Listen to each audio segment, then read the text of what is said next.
Oh, We're live. I see it. It oh worked. my gosh. There we go. So I need to explain what just happened if people were waiting, because just when you think you know what you're doing, We're they live. go I and see it. change it. It worked. Oh, there's an echo. Oh, There we there's go. an echo. So I need to explain what just happened if people were waiting, because I don't have your page open, so you it's know not what me. you're doing, We're live. they go and change it. Oh, there's an echo. Oh, There we there's go. an echo. So I need to explain what just happened if people were waiting, because I don't have your page open. So oh, here it is. We're live. They go and change it. Oh, there's an echo. There we There's go. an echo. Okay. I love it. I love it. Let's try again. Take two. Yeah, if only, right? No, there's take two in my acting world. There's not in this. So let's go back and explain. Facebook, Zoom, one of them, both of them changed everything just when I thought I had it down. Thank God you were here and had already had this experience. Yes. Otherwise, I would have been going, which I kind of was anyway. Yes. And so it took a bit. So sorry that we're late coming on live, but you're here now. And I'm here with Jessica DiNatale. That's a very Italian last name. Are you Italian, I'm assuming? Yes, it means of Christmas in Italian. I know. Mm-hmm. I'm Italian as well. Oh, okay. All right, girl. Yeah. From where? What part? So. Okay. Sicilian. Ah, very nice. Yes, yes. And Amalfi Coast. But anyway. Yes. Awesome. Yes. So we're glad to be here and now, yes. And now streaming. Yes. So tell us a bit about you and all that you do, because I was creeping your Facebook, of course, and I know we became friends a while ago, and there's a lot about you, obviously, that resonate with me, because you're a healer, and I call my friend the woo-woo lady, and I kind of get that vibe with you as well. Yeah, you're probably right. If you saw my arsenal of candles and witchy tools that are all put away over here, yes, that is definitely one aspect of me. I am also actually a former teacher, and so I realized that one of my purposes in life was to teach and to help. Absolutely loved teaching. More recently, I retired from my, I wouldn't even say corporate, but my 9-to-5 as a 911 dispatcher. I was an EMT for a while, also helping. And really what brought me to this point, at least now, or what started that, was my soul dog passed away. And she got hit by a car. It was back in August. And literally, I thought I had hit rock bottom in my life before. I have definitely been down very, very dark roads in my life. And that was just the epitome of rock bottom for me. And so for whatever reason, she brought this light of, you can walk in darkness and light at the same time. And she gave me this, she's like, this is your oomph, this is your gift. Like, wake up, like, you lost me, it was like a wake up call. And so I was so nervous to start talking about what I did, because, the term witch can definitely throw some people off. And so I definitely do. I have witchy practices, but really what I call myself now is an energy healing practitioner. And so I started with a Facebook group, which I think we're linked up in there as well. Yeah. And I just started reading cards and doing very, very basic things that felt comfortable to me. I hid myself away from like my family. I made a whole nother profile. Like, I kept it completely separate. And then I just started to heal. And as I healed, I learned there were different avenues of which I wanted to take to also help others heal. And so I just became an emotion code practitioner, which essentially relinquishes you from emotional baggage and physical pain. It's beautiful, non-invasive healing technique that I've used now with my clients. And so that's kind of where I'm at, but I'm realizing I'm kind of shifting in my business where I don't really know what's next for me. So it's kind of an odd place to be. Like, me and one of my clients / friends have a mastermind together called Hype Woman. And we just all get on a call once a week and just all women in business and just talk about what's going on in their lives and stuff. So I really love that. Community was like my big thing when I started. And I don't know about you, but I never realized the online presence that I have like this family now, like, you know, and I think you're from Canada. I think, yeah, is that right? So at some point I always say, I'm like, I'm going to jump on a plane and fly around and meet all these beautiful women that I've met on this journey, because no one is self-made. Everybody has help from someone, and everybody learns from somebody. And I know, like, just this conversation alone, like, you know, we're going to learn from each other, and then other people get to watch it. It's just like it's that effect, right? So it's that, what is that called? The domino effect. So yeah, I love that. It's so true. And who knew, because it's certainly not anything we ever talked about before COVID, that you can create this sense of community online. Yes. Right? We were so anti-online, and kids are online all the time. And then of course we all were kind of forced to be online. Yes. But this year has been such a great transformation for me, in that I've learned so much in this year. And I've met so many amazing people from all over the world. Right? I'm not just limited to my little community and my area. And that, I think, has been so eye-opening for me, because you're right. We all have something to give, and there's always something to learn. So it's this give and take. And yeah, I'm the same. I'm like, I can't wait to hop on a plane and go and meet all these beautiful people who have helped and, you know, kicked my ass and cheered me on, and all these things through this year of upheaval, trying to figure out this online world. And I think often, like, I've got to go to Australia, and I've got to go to, you know, the UK, all over the UK, and I've got to go all over the US, and you know, so many people everywhere. And I think it's given a lot of us hope in humanity, if that makes any sense, because it's like-minded people who find each other and they come together and realize that we all have this goal, this drive to put into the world, to help people, to, you know, to heal, to, you know, get people moving forward and onwards and upwards and all these things. And it's such an amazing energy when those kinds of people gather together to do good. Yes. It up levels the vibration of everything, because I truly believe everything is energy. You know, when somebody's looking at the back of your head, you whip around and you look, right? Oh yeah. There's always something going on that we know about. And so once I understood that, I don't know, a lot of things changed for me, and how I treated people, it changed, and not in a bad way, but like, I guess I'm just more aware of, if somebody's energy is off, it's not me, you know, it's just somebody's going through something. And so that's allowed me to even work closer and better with my clients, because I can really tap in now and be like, oh, you're off, what's going on, talk to me, you know, and we can have that open conversation and that dialogue. So it's been a world of difference. I mean, I only went into business in August, technically.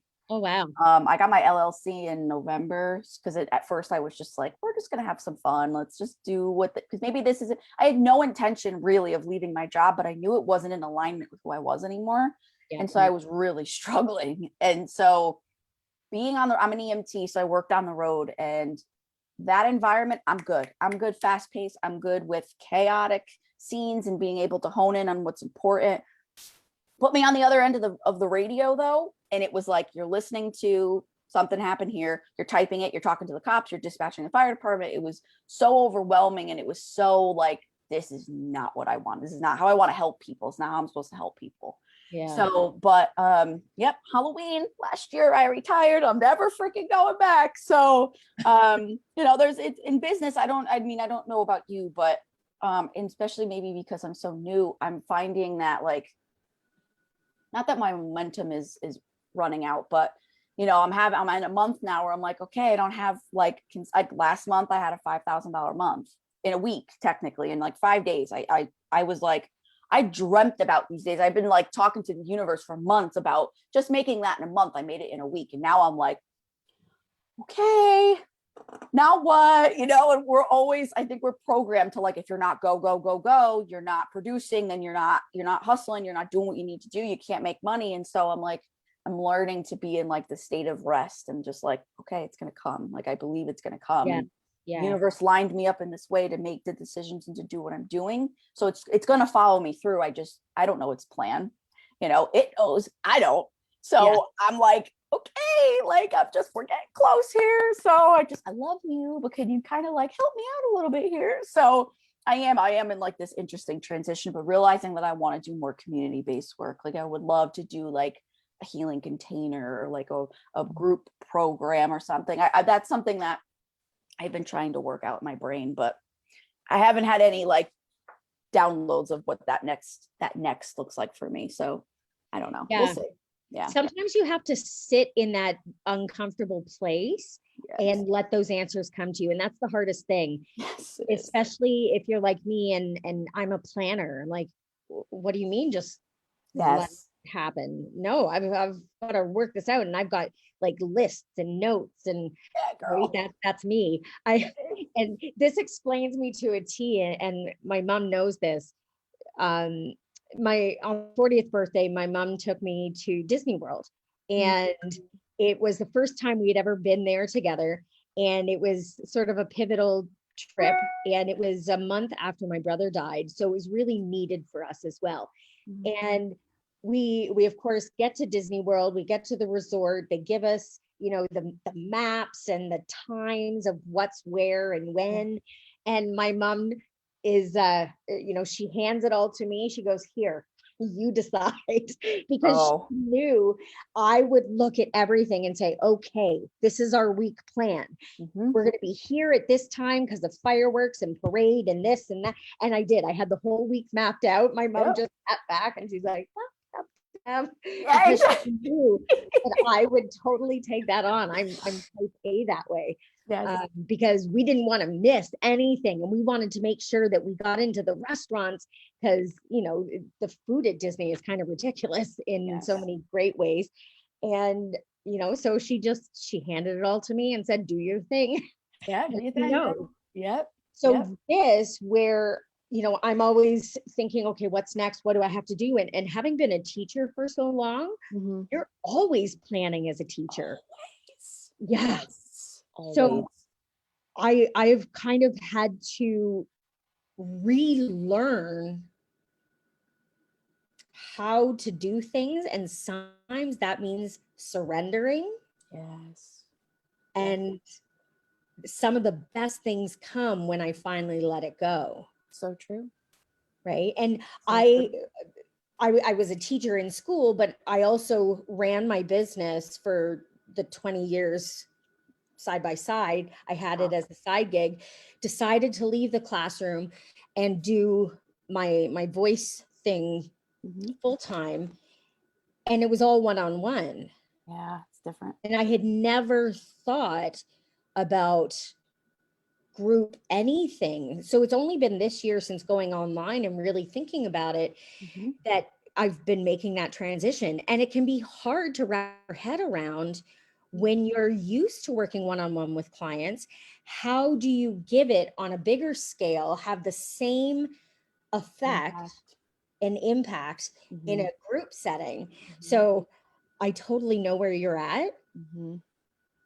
Yeah, because it's individual. Like what you do is, and like what you're doing, you're helping people find their voice in different ways. That's so individualized in itself anyway. And so healing is not linear. You know, when I talk and I get in front of people and I talk about, they're like, well, what's your program? And I'm like, this is the base of it. How we get there is going to be very different than how the next person gets there. So because I have so many tools in the toolbox, which you do as well, you can use them where you need to and shift. And I like that it's different. I like that I'm not doing the same exact by the book workbook, same discussion with everybody, right? It's and that's the one-on-one aspect. But I'm like, okay, how do I turn this into a group? This is going to have to be more workbook related. And then kind of, let's all get together on a call and talk and see where everybody's at.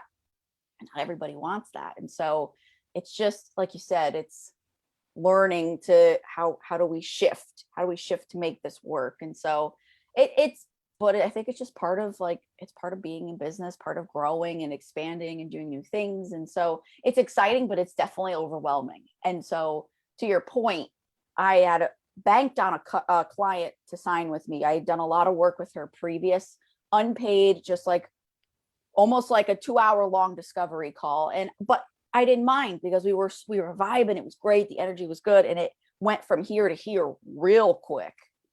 And I was like, that's a lot of money that I just missed out on. She decided not to sign with me. And I was really upset because I thought for sure this was going to happen. And I went for a drive, and I don't know why I do this. And I don't know if this is a thing that anybody else does.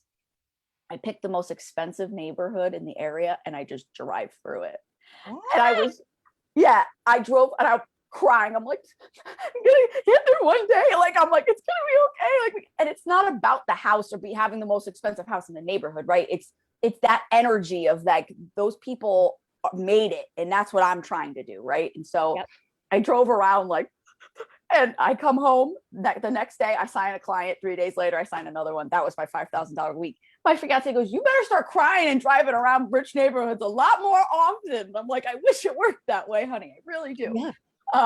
And so, when people ask me or not in general, but I could ask you too, what does success look like for you? What does that feel like for you? It's the success of my clients. It's being able to have the time freedom and being able to raise a child one day without working around a schedule. So my fiance can work and carry the insurance and do all the things that he loves to do, but I can kind of make my own life. And so, it's hard because right now I'm not pulling my weight as far as being able to, I'm covering my own bills, but I'm not helping pay the rent for the apartment. And, and he's like, "Jess, I paid it way before you got here." And so not that you need that help. You don't need another person. I think that's important to say, you don't need another person to rely on to do your dream. Yeah. It absolutely has helped. If not, I'm thinking, where would I be? I'd probably be living with my cousin or a family member and renting a room really cheap, and I would still do it. You find a way. Life is not always convenient. Life is not always, when I broke up with my ex-boyfriend, my dog had to still live there for 8 months. I lived there for 6 weeks after. It's not ideal, and life is not ideal, but if you know that anything is temporary, it helps you get to the next point. It gets to the next part of what you're trying to grow. And so it's been a ride, man. It's a ride. Yeah.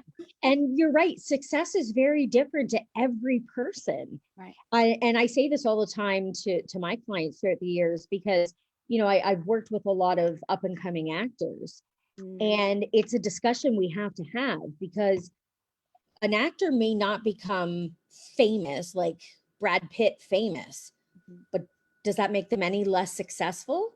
Right. No, there's a ton of actors who are working constantly and successfully making a decent income without having to have another job or something to fall back on. Right. That is also success. Yes. They may not be on the front cover of a magazine. They may not be the lead name in a blockbuster movie, right, but they're still doing it. They're still all over television and film. Right. Right. So that's still good. That's still like you said, that's their form of success, and they're okay with it. Same thing for perfection. What is perfection? Oh, I know. I say that all the time. There's no such thing. There's no such thing. And so, it's just the language really gets me. I love talking about language and words, and how you may attach an emotion to a word, and I may say it to you, and it means nothing to me, but it means something to you, and now you're triggered. And then we end up having this, there's miscommunication, there's not understanding, and then you have to go back and figure out, and perspectives, people can only receive you at their own level of perception. When it's when I can't believe they would do that, and it's they don't see an issue with it. You have a different view of it. That's literally as easy as it is, but we make it a lot harder, and you end up losing relationships, family members, cutting people out of our lives, which seems to be the new thing in this generation. Oh, I'm just going to cut that person off. You're going to be left with nobody. You need to compromise. Let's talk. We don't talk enough because we live in these, and it's get Yeah. out and talk. What's bothering you? Like, let's get to it. And so Yep. that's some of the work that I also do with my clients, because that's so important. Like you said, your voice, you work with people's voice. I would say it's another level of that, right? Yeah, it totally is. Yeah. Absolutely. And So it's to know when to speak and when there's really no point, right? And you sort of hit a bunch of things yes. Sorry, I that talk a lot. oh my God, are you like looking into my life? Um, like when we talk about vocabulary and words, Yeah. the word crazy Mm-hmm. is what my family used against me in a Christmas letter. And they decided to, start against me and attacked. And it just increased my PTSD and what I was already going through, because they read in that letter something that they wanted to, they needed that fuel or that fire. And nobody else took it the way they did. All I talked about was the craziness of Christmas with family gatherings and shopping and all this hullabaloo. And they read it as I called them crazy. Level of perception. And it didn't matter what I said to defend it. That's what they took from it. And they weren't budging on it. And, they wrote this horrible letter, horrible things to me as a result. And they're sticking to that story.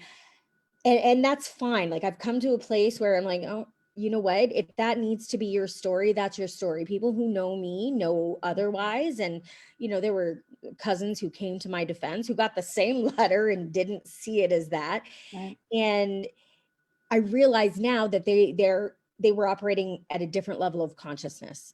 Yes. And that's their stuff, not mine. Nope. And they're projecting it onto me. Yeah, totally.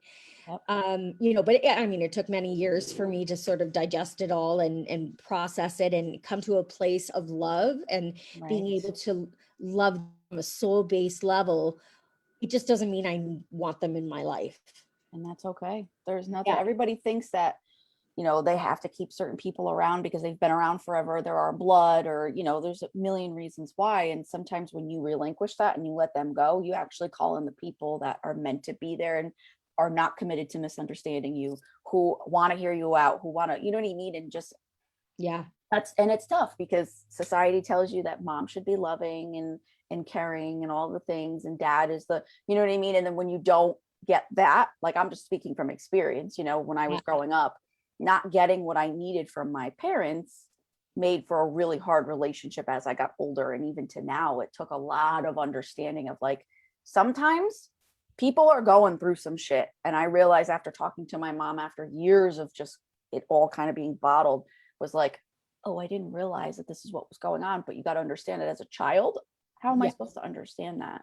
And so, it's hard communicating, like, human interaction sometimes, and communication is so hard, and it's like, it is, because you don't know what is going to trigger someone. You don't know what somebody doesn't like or like, but it's like, how are you going to know if you don't ask, And so, and really, this is where I would stress with people that the only thing you can focus on is yourself. And the more you focus on, being a version of yourself and working towards healing and working towards those things, those answers come to you. Right. Like, my mom and I did that.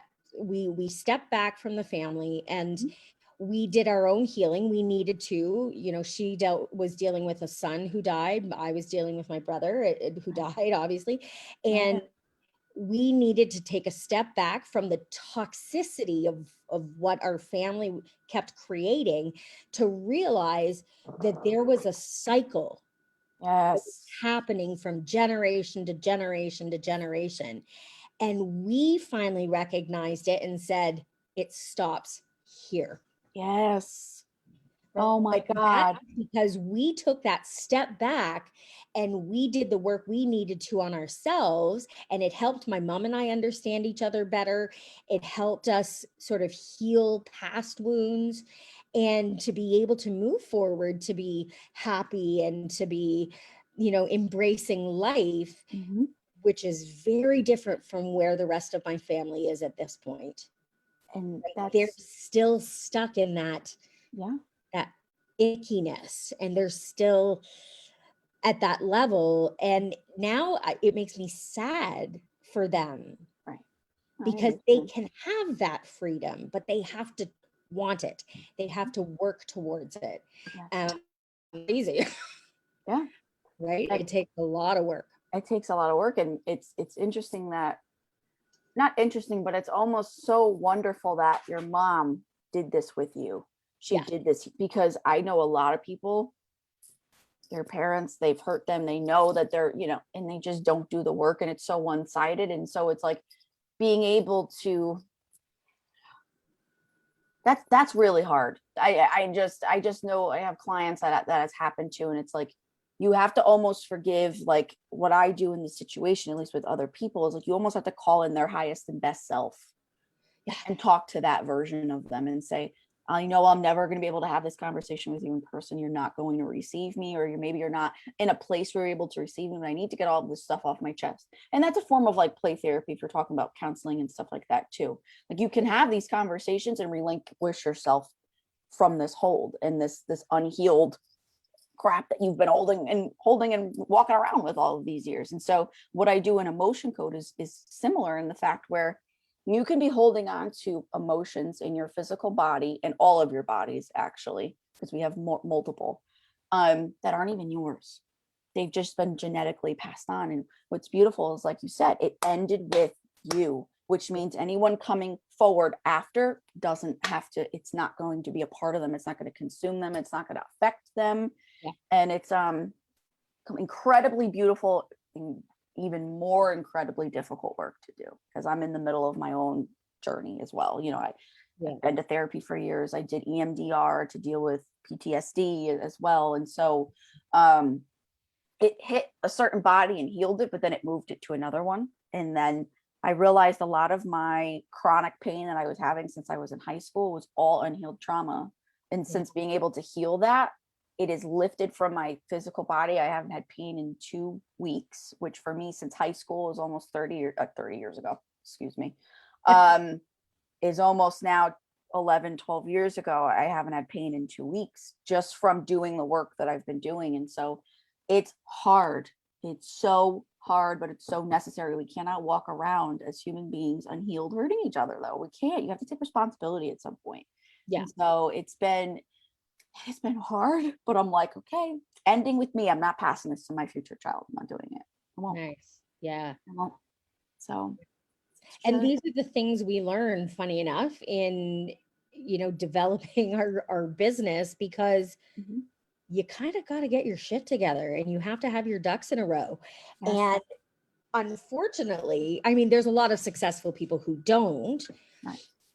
But when you're in an arena where you're offering a service and helping other people, you kind of got to lead example. Yes, you go first. Yes. I always say I go first. I will always go first. Yes. It's true. And business will make you think you might be good, and then you start a business, and then all of those like self-limiting beliefs can come up again, and you're like, am I good enough to sell this? Who am I to help people in this regard? Who am I? And you're like, oh, I got to deal with this. Because if you're wondering why your offers aren't selling, if you're wondering why you're not making connections, if you're all of this comes back to this. It's like, well, what is it reflecting back to you? Right. I think in any situation that has challenged me, I'm always, instead of being reactive, like proactive, of like, okay, what is this trying to teach me? Let's take myself out of the shoes of that person. Let's just look at the situation and look at it that way, and objectively, and observing that. And that for me, because then I can do it like this. It's not so much a process anymore. It's because I'm able to do it more frequently. But it's true, starting a business, man, will just uproot your whole damn life in so many ways. But it's so true. It's very true. And you learn a lot about your limiting beliefs. Yes. Because, when you start out, you're like, oh yeah, no, I'm good. I totally am going to make a ton of money, and I'm totally going to do this. And then you're like, okay, I'm not making a ton of money. What's happening here? Mm-hmm. And then you're like, oh, I don't have a good relationship with money. Oh God, that's a huge one. Huge. I know, I'm still dealing with it. And every time I'm like, okay, yes, now I get it. I'm totally, okay, I've put that to bed. It's like this weed, and I Layers. haven't dug down deep enough. And there's something, it's like, aha, you didn't get me. And it comes up and I'm like, damn it. But I'm learning so much about me in the process. Of course. Oh But my God. just saying this to a friend of mine, I feel like it's a sliver, right? And I just need somebody to take the tweezers and pull out that splinter. And then everything's going to open up to me, because I feel like I'm doing the work and I understand where my limiting belief comes from, where money is concerned.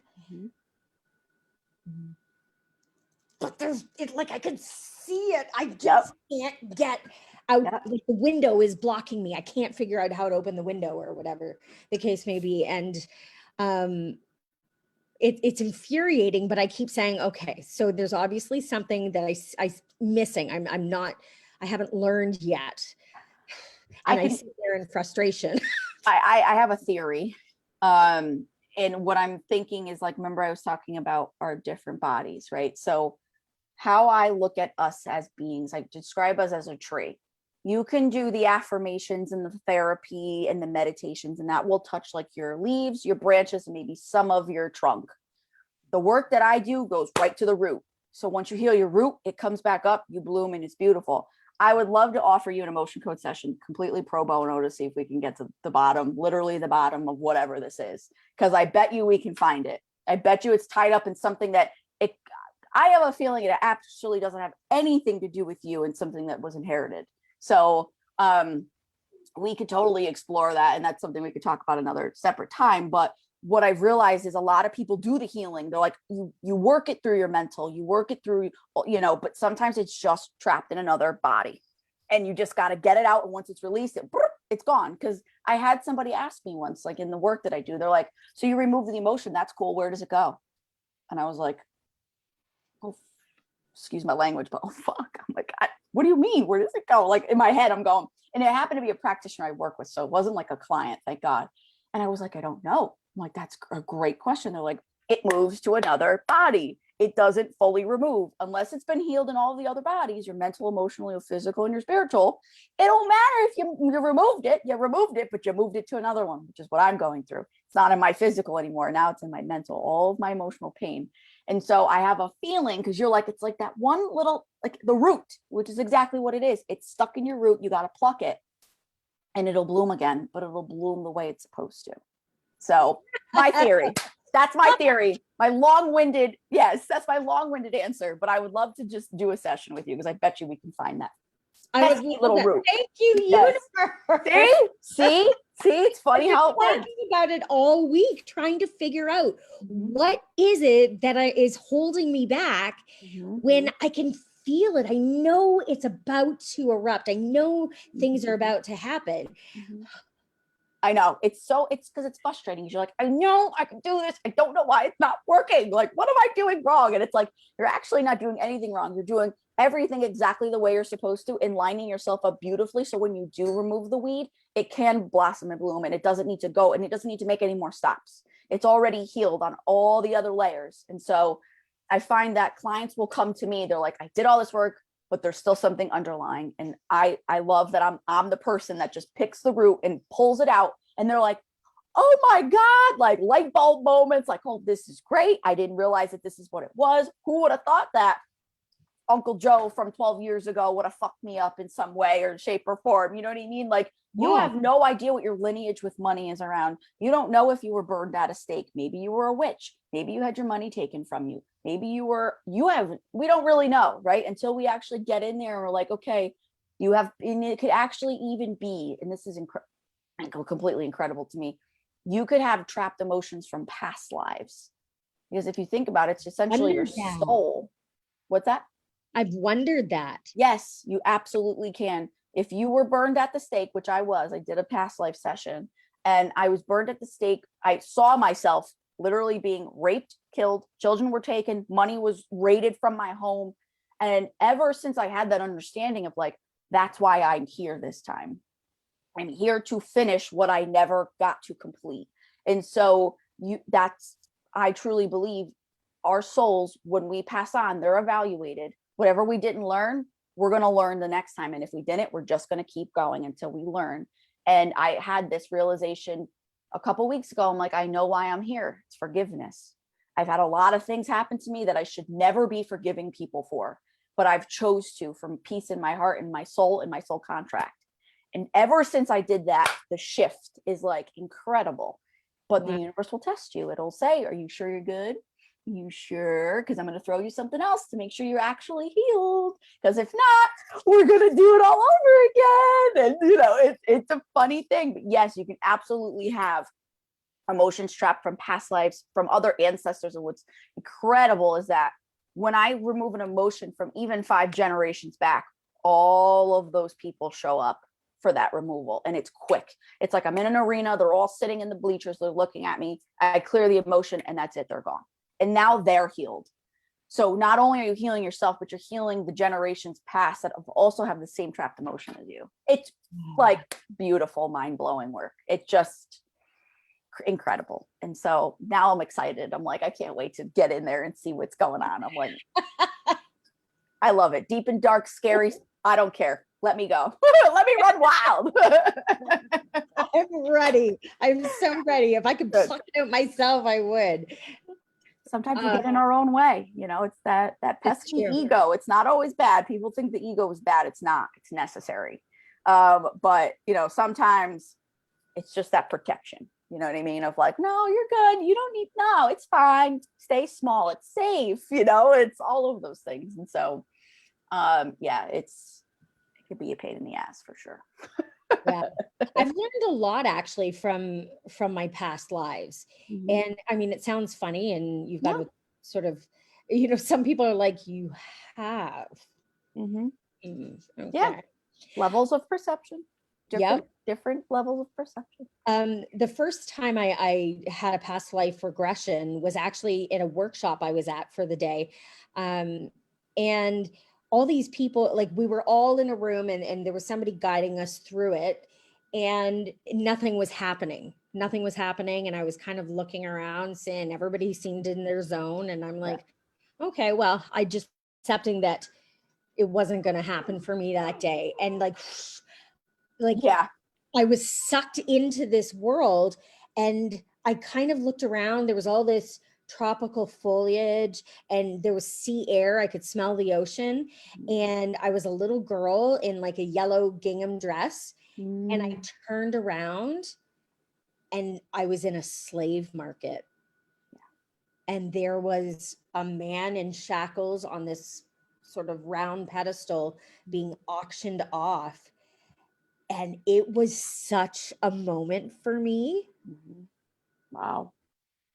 It really affected me. Yeah.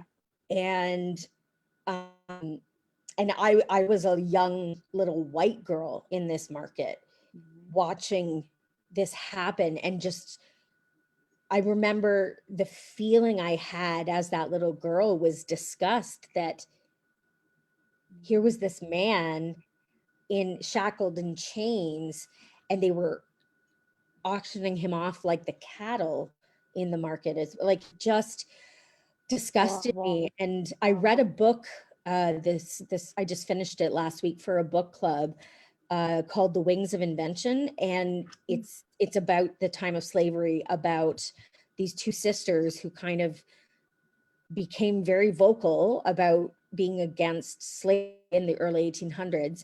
And at first I almost couldn't read it. I read the first couple chapters. I'm like, I can't, because the whole book starts with the flogging of this slave woman. And then something propelled me to keep reading. And I'm so glad I did, because one, I didn't know it was based on a true story. And of these 2 Southern women, these sisters who went against their family, went against everything that was sort of ingrained in them being in the South, and they spoke out against slavery and about equality. And they also were sort of the first to kindle the fires of equality between men and women. And it was a fabulous, fabulous book. But it resonated with me on so many levels. And I think it's because of that past life. Oh my God. Yeah. That makes a lot of sense. This is a big statement to say, but I'm pretty sure I was a child executed in the Holocaust. Like up until that, I mean, and that wasn't that long ago, you know what I mean? And I have very, very vivid dreams of me in a concentration camp with my sister being ripped away from my mother and thrown in a room, told I was going to shower, and I never came out. And so I didn't understand this at the time, but and then in high school, I took a class on the Holocaust to learn about it. I was fascinated, and not in like, it was just how the dehumanization of humans, I think is what I was fascinated with the psychology, because I have a degree in psychology, and the brain and the human brain I love it. I'm such a geek. I geek out on it. And so, and then in college, I learned from a professor who was actually in the Holocaust as a child, very, very young, got out, is a professor and teaches about, he has a bunch of books and anyway, so fascinating. And I went to the museum in Washington, D.C. and it was just, for obvious reasons, anybody who would go there is very overwhelming. It's very emotional, but I felt such a pull to that. And I was like, this feels really, really familiar. All of these items feel familiar, all of this whole thing. And I definitely wanted to explore that more and understand that more. But what I wanted to do was help. I was trying to get, I knew even as a little girl that something was wrong, and I was trying to get kids out of whatever this is that we were doing, and I was trying to help. And it's just, it makes sense, because that's how I am. Like, if that were to happen now, I would be shipping kids underground to get them out if I had to, in any single way. I would do anything. I am definitely a fighter. I'm not going to sit around and let something happen to me. But it will explain where you're at now. It absolutely explains you as a person now. So fascinating stuff. It is. For sure. I have a past life in the concentration camps as well. I've spent a lifetime with the inability to lose weight. I'm healthy, I exercise, I eat healthy, and yet I've been to doctor after doctor, so many tests and all these things, and I've never been able to lose weight. And I had a past life regression in a concentration camp, and I died of malnutrition. And so all of a sudden, everything kind of makes sense to me. And it's like I've declared that's never going to happen to me again. I'm never going to get to that skin and bones and dying from lack of food. Mm-hmm. And so that was like a mind blown kind of. You put two and two. Yeah. It makes so much sense. It does. It makes it's incredible. And like, even like when your shoulders hurt, usually it's because you're carrying the weight of something. It's not just a metaphor. It's actually like you're actually carrying, you're susceptible, you're carrying too much, and that's where it lands. When people say I have a wall up, you can actually have an abundance block. If you are blocked, how are you ever going to call in anything that you're trying to call in, right? And so you could actually have walls that you've systematically put up because at one time you needed it. You needed shelter. You needed the bomb shelter. Now the bombing is stopped. Yeah. But your body doesn't know that. That's PTSD. Essentially, and that is PTSD. You can have something trigger and it brings you right back to being bombed again. And you're like, I don't know why. I know I'm not there. Your body keeps the score. It absolutely does. That's why I'm fascinated by all of the things. You know what I mean? Yeah. You and I are on the same page, because I think that's why too, like throughout my entire life, whether it was studying in history, like I've just known things about the Holocaust, or I've known things about certain periods of time. And like I went to England for the first time, I think in 2008 in London, England. I knew my way around. Really? And I had never been there before. Oh, wow. Second time with my mom, And she's like, how do you know where to go? I'm like, I don't know. I just do. Yeah. And it's crazy, but obviously, I mean, there's something that has connected me to that city. Yes. But I knew where things were and I knew how to get around and things felt familiar to me. Yes. So I think when I've started tapping in and really trusting those things, I think it becomes more apparent. Yes. Because back in 2008, I couldn't explain it. Now I'm like, oh, for sure. Yes. I had a past life in London, because how else would I know things of a place I had never been to before? Right. That's me in Arizona. Yep. Arizona's my happy place, my soul place. And so I could get around like nothing in Arizona. And I've only been there 3 times. You know what I mean? 4 times. Yeah. I don't even know how many actually at this point. Not enough. Let's just say that. And yeah, it's true. And there's got to be a reason. You just your soul knows its home, or it knows where, if it was ever there for a long period of time, I believe it knows. So yeah, I agree. And that's why, some people have this affinity for all things Asian culture, and they want to go and tour all the different countries in Asia and stuff. Whereas that doesn't resonate with me. Not that I wouldn't love to go to Japan or go, visit some of those places, but I have always been called differently. Like Ireland was always a place that I had wanted to see, and I went and I felt at home there.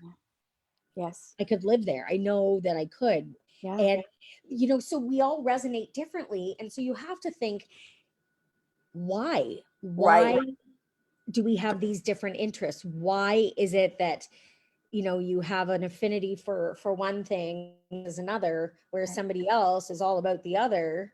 Right. It's fascinating. And you're right. Absolutely. Right? When you put it's so much bigger than we can ever wrap our heads around. This is something my father said to me, and I'll never forget. I don't even know what the context of the conversation was, but I'm going to use one of my crystals I have here, since I keep them all next to me, a lot of them next to me. But he held up a quarter and he goes, I think I asked him about aliens. And he's like, this is us. This is everything else. Yeah. If you don't think that there's something else on another planet, he goes, it's too big. We're too big. He goes, we are a ball of water floating in the middle of nowhere.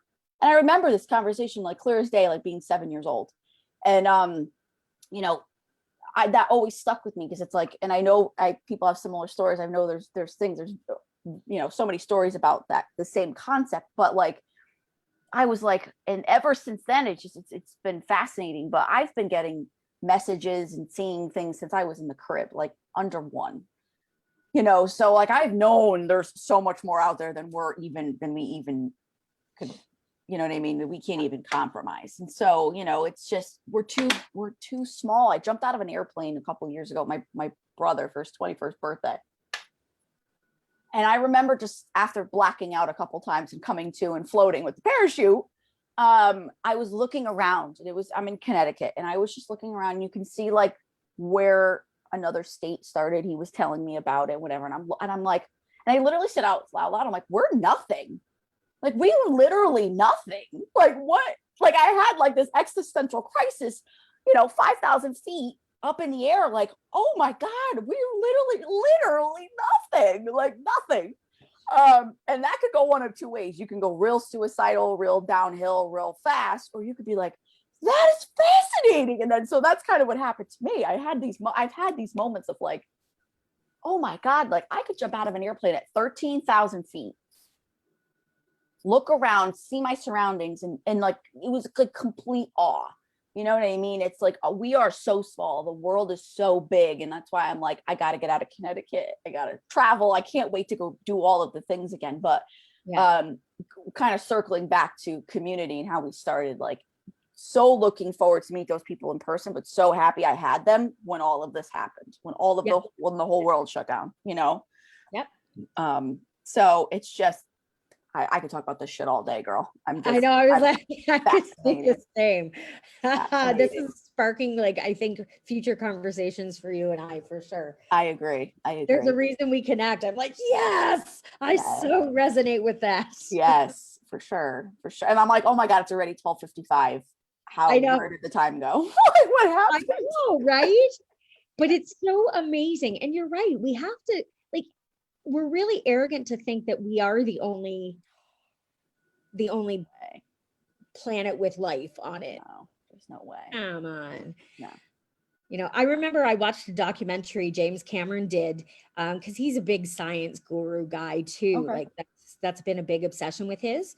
And so, you know, James Cameron directed Titanic and Avatar, which is pretty much all he's ever had to do to make him a successful cajillionaire. Yes.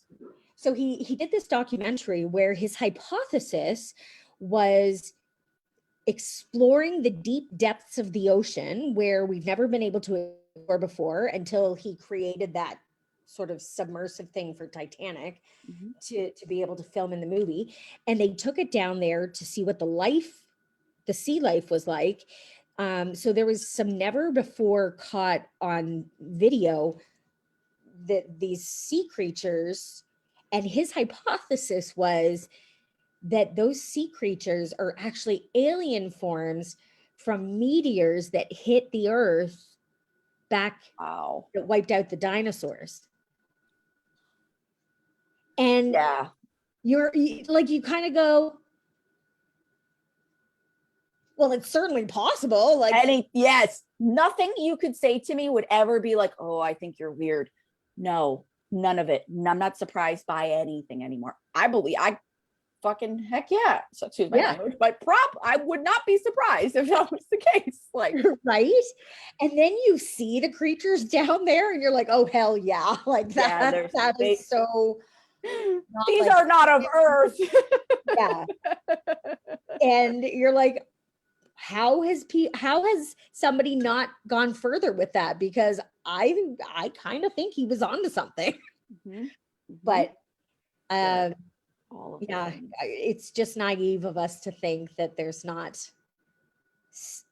so much stuff out there that we haven't yet figured out or discovered. We never will in our lifetimes. We'll never, you know what I mean? There's just so much, there's too much to know. And that's why I just want to spend my life exploring and figuring it out, like figuring stuff out, you know, and I've been able to do that just for my own personal self. And I've just been learning about topics that, you know, like I'm not a big conspiracy theorist, but I have a bunch of group of people that I go to meditation with, and we talk for hours after meditation about all of the politics, government, conspiracy theories, aliens, gender fluidity. I mean, you name it, we talk about it. And so, but it was like being able to learn from these women and like things I never thought about before. I'm like, oh my God, that makes a lot of sense. Why did I ever think of that? It's because you're conditioned to think a certain way for like certain social, you know what I mean? And it's like, oh my God, like mind-blowing stuff. And I'm like, all the things I'll never learn enough in this lifetime to know it all. It's like like I said, it's nothing. It's like 1% of what it is, you know? No, it's just so and fascinating. Fascinating. Yeah, totally. Yeah. Well, that's a great place to sort of end our cycle, because like you said, we could probably go on for hours and hours and hours. Yes. So we will need to continue this conversation. We will. Together. Yes. Yes. Yeah, we've hit on so many wonderful things, and you sort of brought to light, and thank you, just other ways in which people need to use their voice. And, you know, part of that is in finding the voice within ourselves, right? Really, truly understanding and getting to those deep rooted, seated things that we've been conditioned to believe is true that doesn't really sit right with us. And you know, I've always said that's part of our obligation to ourselves is to really question those things and really find out what is right for us. Correct. And it's in doing that we find our voice, that we can speak out, that we can speak our truth even without apology, without apprehension. And, you know, it's so important because especially for women, we've been silenced too long. Yeah. And it's time for us to find that voice, to speak out and to make change happen. Yes. I'm growing with you there. Yeah. And it's scary, you know, like, especially if it's something new or something that maybe not you think. I think the biggest thing I would like to say is that how you think you're going to be received and how you will is probably going to be two different things, and it's probably going to be better than you thought. Yeah. That was my biggest takeaway in my journey. I thought I was not going to be received by other people. And then I realized it wasn't my problem if they didn't receive me. It's about me.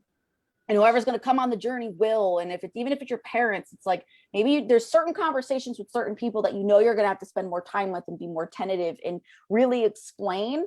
But to everybody else in the rest of the world, like, this is who the fuck I am. Like, you got it, you don't.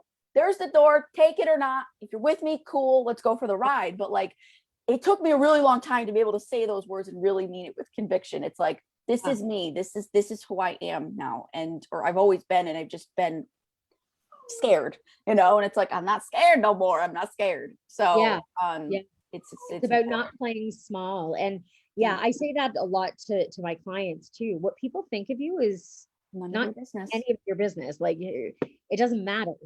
Correct. You, as long as you stay true to you and you speak your truth, it may not be for them, and that's fine. Send them on their way, but you have to honor you. Yes, 110%. I'm with you there. Awesome. Well, thank you so much for being a part of the hot seat. I told you it was more about love than it was, you know.